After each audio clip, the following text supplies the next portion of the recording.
Drain of India's wealth, इसको कहते हैं भारतीय संपत्ति। भाई इंडियाज वेल्थ मतलब भारतीय संपत्ति का निष्कासन।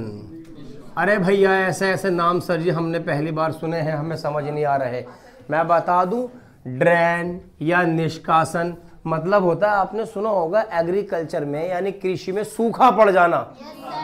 क्या मतलब है उसका कि कृषि बर्बाद हो गई, खत्म हो गई, प्रोडक्शन खत्म हो गया, हुआ ही नहीं, ठीक है, उसे कहते हैं सूखा पड़ जाना। कहते हैं ना, कहते हैं। इस सूखा जो शब्द है ये ड्रेन से लिया, ड्रेन कहते हैं उसको।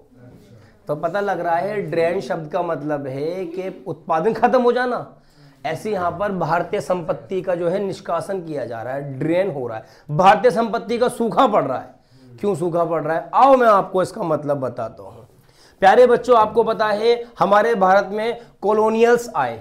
कॉलोनियल्स मतलब उपनिवेशी, उपनिवेशी मतलब अंग्रेज लोग, ब्रिटिशर्स। जब ये भारत में आए तो भारत में इनका साम्राज्य हो गया। अब साम्राज्य होने का मतलब ये थोड़ा कि भारत को चलाना, भारत की जितना भी टैक्स का पैसा था, जितना भी रेवेन्यू था, वो सब किसके पास आएगा, अंग्रेजों के पास आएगा। अब ये सारी संपत्ति अंग्रेजों के पास आ गई। सरकार का काम क्या होता है कि जिस देश से जो टैक्स का कलेक्शन होता है या नॉन टैक्स का कलेक्शन होता है, वो सारा अमाउंट उस देश की तरक्की में लगा दिया जाता है। वहाँ के ट्रांसपोर्टेशन पर, वहाँ के हेल्थ सर्विसेज पर, वहाँ के जो है एजुकेशन पर, वहाँ लोगों की भलाई के लिए, लोगों की तरक्की के लिए उस पैसे को खर्च किया जाता है। लेकिन अंग्रेज तो कुछ और ही कर रहे थे।